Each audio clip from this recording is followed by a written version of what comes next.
नमस्कार दर्शक बंधु। गीतारे भगवान श्रीकृष्ण कहिचंती जेतेबेले मनीषर आवश्यकता पड़ी थाए सेतेबेले तार कथा कहिबार शैली बदली जाई थाए।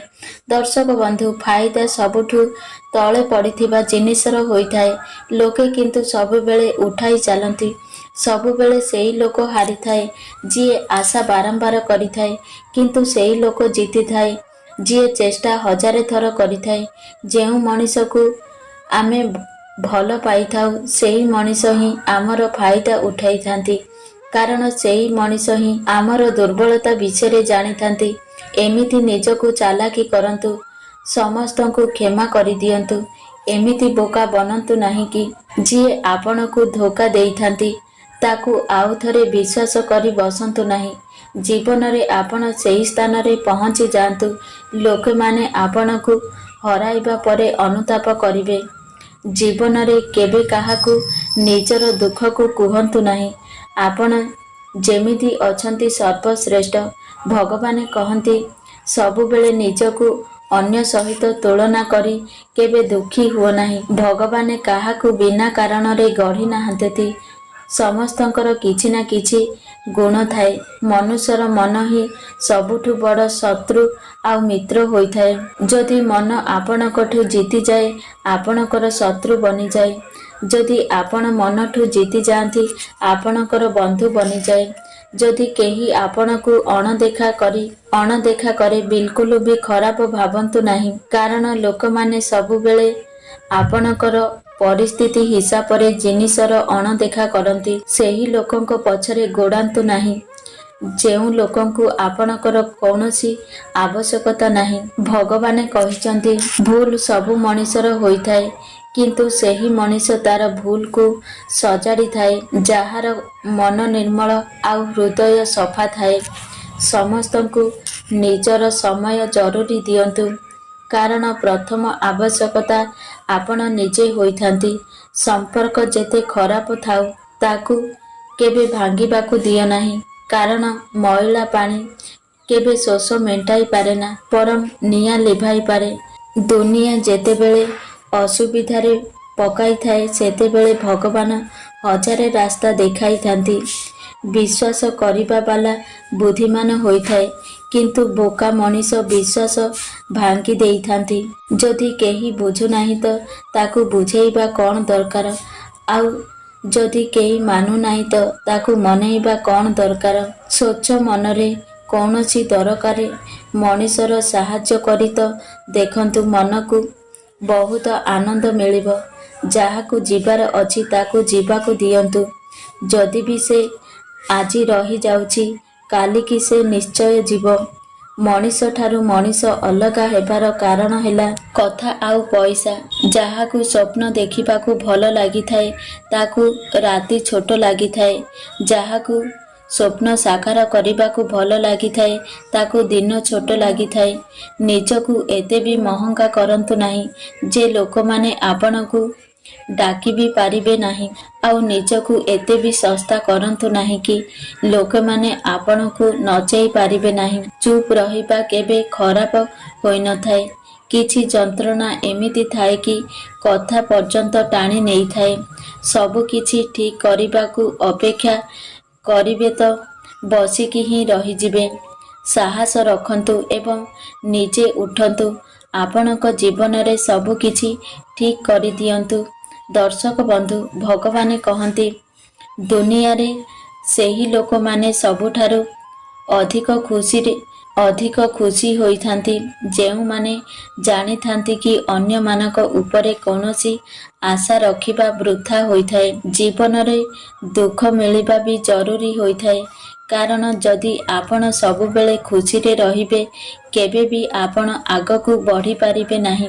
एही भली खराब चिंताधारा जेउ मनीष पाखरे थाए सेमाने भाबंती एकुटिया रहिले कौन करिहेब, किंतु टिके देखंतु सूर्य को जिए सारा दुनिया को आलोक देउछि।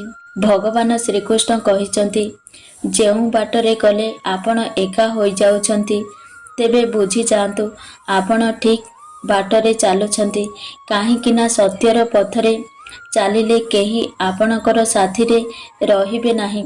ତୁମକୁ ଯିଏ ଥଟ୍ଟା କରୁଛି ତାକୁ ଥଟ୍ଟା କରିବାକୁ ଦିଅ। ତୁମକୁ ଯିଏ ଖରାପ ଭାବୁଛି ତାକୁ ଖରାପ ଭାବିବାକୁ ଦିଅ ନା। କାରଣ ଏ ଦୁନିଆ ହିଁ ଏମିତି, ଯେଉଁଠି ଭଲ ଲୋକଙ୍କୁ ମିଳେ ନିନ୍ଦା ଆଉ ଖରାପ ଲୋକଙ୍କୁ ମିଳେ ପ୍ରଶଂସା। ଆପଣ ଯେତେ ଭଲ ହୋଇଥାନ୍ତୁ ନା କାହିଁକି, ଆଉ ଯେତେ ଭଲ କାମ କରନ୍ତୁ ନା କାହିଁକି, କିନ୍ତୁ ଗୋଟିଏ କଥା ମନେ ରଖିଥିବେ ସବୁବେଳେ, ଆପଣଙ୍କୁ ଯିଏ ଖରାପ ଭାବୁଛି ସେ ମଲା ଯାଏ ଖରାପ ଭାବୁଥିବ। କାହିଁକି ନା ତାର କୁତ୍ସିତ ଭାବନାର କୌଣସି ଉପଚାର ନାହିଁ। ମନେ ରଖନ୍ତୁ, ଯେଉଁ ପର୍ଯ୍ୟନ୍ତ ତୁମେ ଲୋକଙ୍କ କାମରେ ଆସୁଥିବ ସେ ପର୍ଯ୍ୟନ୍ତ ସେମାନେ ମନେ ରଖିଥିବେ, ତାପରେ ତୁମକୁ ଅଣଦେଖା କରିବେ। ଯେମିତି ଦୀପ ଜଳିଗଲା ପରେ ଡିଆସିଲି କାଠି ଅଲୋଡ଼ା ହୋଇଥାଏ। କେବେ ବି ନିଜର ଶାରୀରିକ ଶକ୍ତି ଆଉ ଧନର ଶକ୍ତି ଉପରେ ଭରସା ରଖ ନାହିଁ।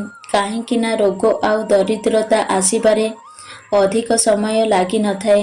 ଆଜିକା ଦୁନିଆରେ ବିଶ୍ୱାସ କରି ନିଜର ସମସ୍ୟାକୁ କାହାକୁ ବି କୁହନ୍ତୁ ନାହିଁ। କାରଣ ମିଠା ମିଠା କଥା କହୁଥିବା ସବୁ ବ୍ୟକ୍ତି ଆପଣଙ୍କର ବନ୍ଧୁ ନୁହନ୍ତି। ଦିନେ ନା ଦିନେ ସେ ନିଶ୍ଚୟ ଆପଣଙ୍କ ଦୁର୍ବଳତାର ଫାଇଦା ଉଠାଇବେ। ଦର୍ଶକ ବନ୍ଧୁ, ଯେତେବେଳେ ଜୀବନର ଚଲାପଥରେ ସବୁ ରାସ୍ତା ବନ୍ଦ ହୋଇଯାଏ ନା, ସେତେବେଳେ ଭଗବାନ ନିଜେ ଗୋଟିଏ ନୂଆ ବାଟ ତିଆରି କରିଥାନ୍ତି। ସେତେବେଳେ ବାସ୍ ତୁମକୁ ଧୈର୍ଯ୍ୟର ଆବଶ୍ୟକତା ଥାଏ। ବିପଦରେ ଧୈର୍ଯ୍ୟ ରଖନ୍ତୁ। ଦୁନିଆରେ ସମସ୍ତେ ଯଦି ଆପଣଙ୍କୁ ଠୋକର ଦିଅନ୍ତି, ତେବେ ଭଗବାନ ଆପଣଙ୍କୁ କେବେ ଠୋକର ଦେବେ ନାହିଁ। ଆପଣଙ୍କର ସଠିକ୍ ପ୍ରତିଫଳ ସେ ଆପଣଙ୍କୁ ଅବଶ୍ୟ ଦେବେ। ପ୍ରକୃତ ସମ୍ପର୍କ ଜୀବନରେ କେବେ ବି ସରେ ନାହିଁ। କଥା ନହେଲେ କ'ଣ ହେଲା, ଆଖିରେ ରହିଥାଏ। ଆଖିରୁ ଦୂରେଇ ଗଲେ ବି ମନରେ ରହିଥାଏ। କିଛି ନ କହି ବି ଯିଏ କହିଥାଏ, ଦୋଷ ନଥାଇ ବି ଯିଏ ସବୁ ଦୋଷ ନିଜ ପକ୍ଷକୁ ନେଇଥାଏ, ଦୂରରେ ଥାଇକି ବି ଯିଏ କର୍ତ୍ତବ୍ୟ ତୁଲାଇଥାଏ, ସେହି ସମ୍ପର୍କ ହିଁ ପ୍ରକୃତ ସମ୍ପର୍କ କୁହାଯାଏ। ମନେ ରଖନ୍ତୁ ଏହା। ଦର୍ଶକ ବନ୍ଧୁ, ଟିକିଏ ଧ୍ୟାନ ଦେଇ ଶୁଣନ୍ତୁ। ଜଙ୍ଗଲରେ ପ୍ରତିଦିନ ସକାଳୁ ବାଘ ଭାବେ ଯେ ତାକୁ ଜୋରରେ ଦୌଡ଼ିବାର ଅଛି, ନହେଲେ ସେ ଭୋକରେ ମରିଯିବ। ଏବଂ ହରିଣ ମଧ୍ୟ ଭାବେ ଯେ ତାକୁ ବାଘଠୁ ବେଶୀ ଗତିରେ ଦୌଡ଼ିବାର ଅଛି, ନହେଲେ ମୁଁ ମରିଯିବି। ଆପଣ ବାଘ ହୁଅନ୍ତୁ ବା ହରିଣ, ସେଥିରେ କିଛି ଫରକ ପଡ଼େ ନାହିଁ।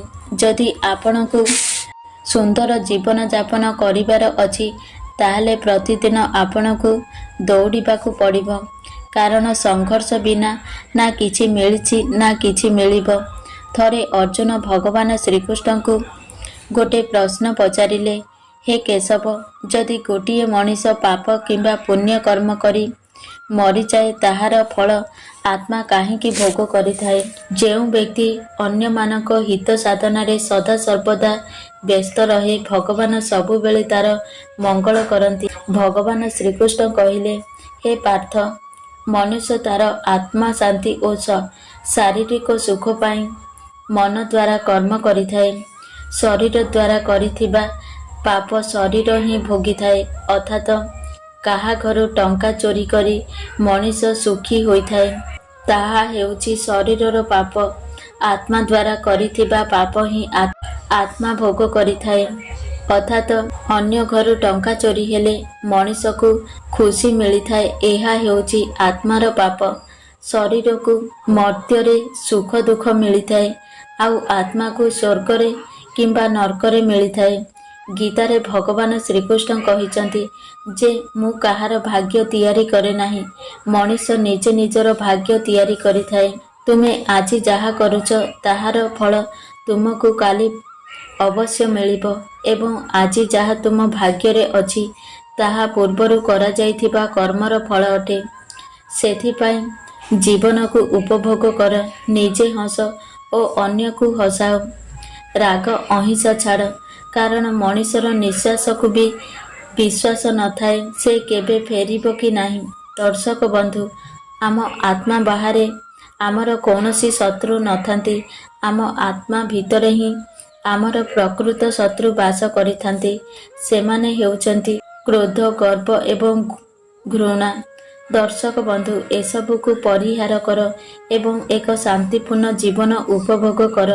ମଣିଷର ଭାଗ୍ୟରେ ଯାହା ଥାଏ ତାହା ହିଁ ଘଟିଥାଏ। ତାକୁ କେହି ବି କେବେ ପରିବର୍ତ୍ତନ କରିପାରନ୍ତି ନାହିଁ। ବିଜ୍ଞାନର ଅଗ୍ରଗତି ଘଟିଲେ ବି ମଣିଷର ନିଜ ଜୀବନକୁ ରକ୍ଷା କରିପାରେ ନାହିଁ। ମଣିଷ ଯେତେ ଦିନ ପାଇଁ ଏ ଧରା ପୃଷ୍ଠକୁ ଆସିଛି ସେତିକି ଦିନ ପରେ ସେ ତାର ଲୀଳାଖେଳା କରି ପୁଣି ଫେରି ଯାଇଥାଏ। ସୃଷ୍ଟିକର୍ତ୍ତା ହେଉଛନ୍ତି ଆମର ନିର୍ଦ୍ଦେଶକ, ଆଉ ଆମେମାନେ ହେଉଛନ୍ତି ଗୋଟିଏ ଗୋଟିଏ ଛୋଟ କଳାକାର। ତେଣୁ ପ୍ରତିଦିନ ସକାଳୁ ପ୍ରଭୁଙ୍କୁ ଦୁଇ ହାତ ଟେକି ସମର୍ପଣ ଭାବନାରେ ସମର୍ପି ଦିଅନ୍ତୁ ଯେ ଆଜିର ଅଭିନୟ ସୁନ୍ଦରତାରେ ଭରିଯାଉ।